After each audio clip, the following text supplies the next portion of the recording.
Claim: Donald Trump and South Korean President Moon Jae-in agree the US president deserves credit for peace talks with North Korea.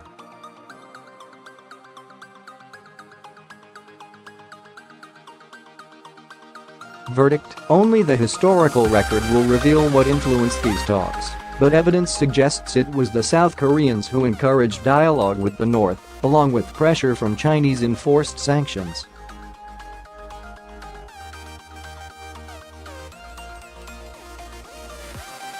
Leaders of North and South Korea are expected to meet 27 April for their third Leaders Summit since the Korean War armistice was signed in 1953.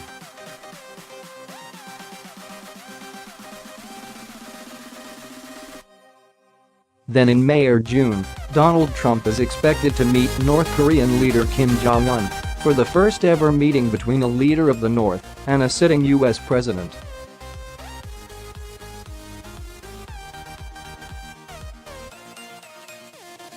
After mounting tension and military threats traded between the US and North Korea, the historic talks may bring about a de-escalation of hostilities, as well as a peace treaty to end the 68-year Korean War.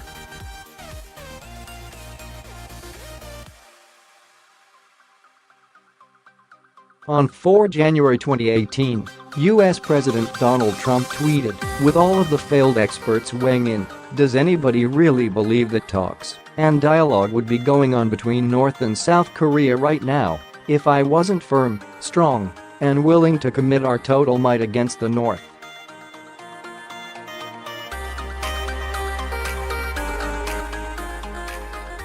Fools, but talks are a good thing. South Korean President Moon Jae-in said publicly too that President Trump deserved big credit for bringing about talks to discuss peace with the North.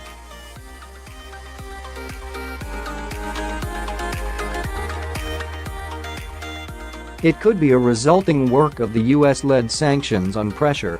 Since North Korea detonated its first nuclear test in 2006, the US and a number of allies imposed sanctions on North Korea.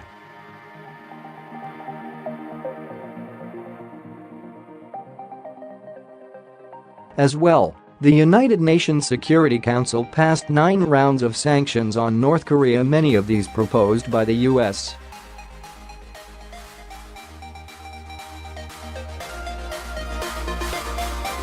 Over the years, these sanctions became more strict. The initial UN sanctions in 2006 banned the supply of heavy weaponry, missile technology and luxury goods.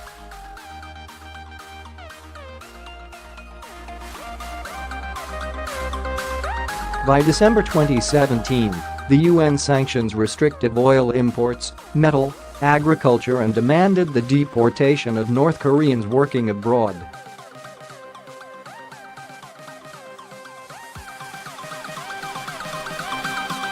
While these most recent sanctions were US-led under the administration of President Trump, it may be China's recent enforcement of UN sanctions that hit North Korea hardest.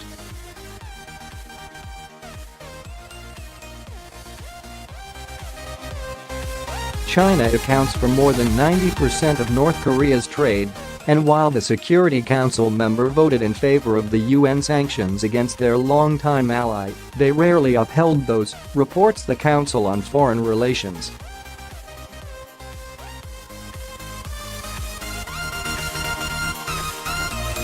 However, in this past year, China appears to have enforced the sanctions. Having already proved his military capabilities, Mr. Kim is now turning his attention to economic growth, says Dr. John Nilsson-Wright, a senior research fellow at Chatham House.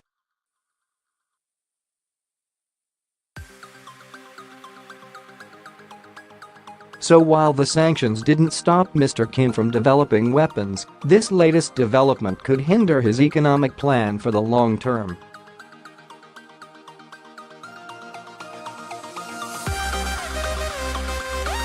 On 2 January 2018, President Trump tweeted, "North Korean leader Kim Jong-un just stated that the nuclear button is on his desk at all times."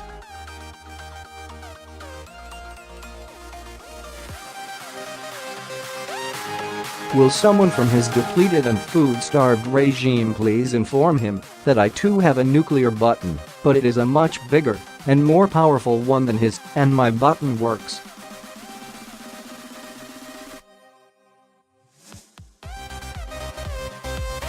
On 23 September 2017, President Trump tweeted, "Just heard the foreign minister of North Korea speak at the UN.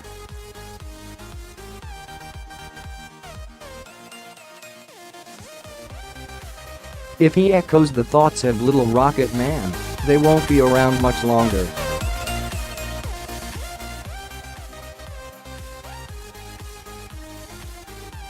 To compare, President Obama, in 2014, warned North Korea that we don't use our military might to impose these things on others, but we will not hesitate to use our military might to defend our allies and our way of life.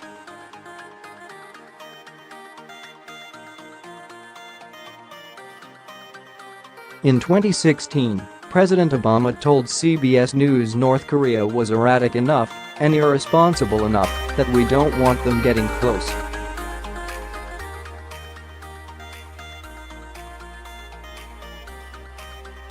We could, obviously, destroy North Korea with our arsenals.But aside from the humanitarian costs of it, they are right next door to our vital ally, the Republic of Korea, he added.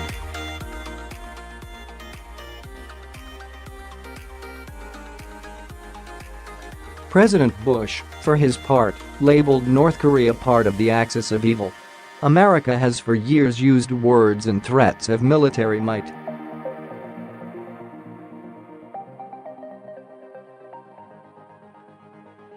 Two presidents prior to Moon Jae-in, Lee Myung-bak, 2008-2013, took a hard-line approach to North Korea.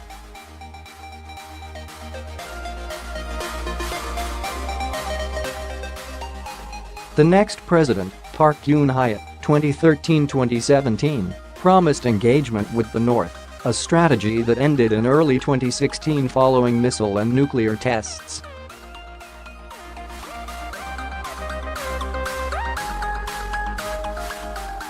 In his inauguration speech, Mr. Moon said he would do everything I can to build peace on the Korean peninsula.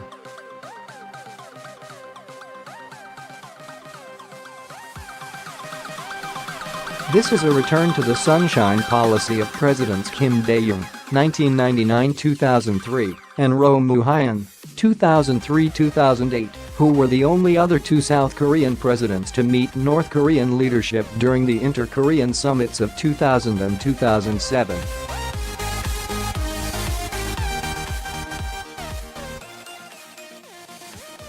Kim Dae-jung won a Nobel Peace Prize for his efforts. More credit should go to the South Koreans because they actually made sure to have the North Koreans come to the Olympics, and that was organized very quickly, said senior lecturer Dr. Virginie Grelchik of Aston University.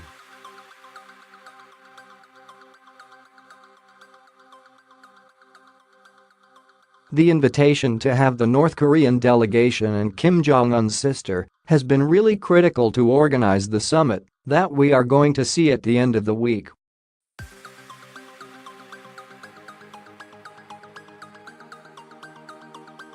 South Korea is acting strategically, says Dr. Grelchik, to bring the Americans around to a place of dialogue because both Koreas have at some point been perplexed and concerned by American policy.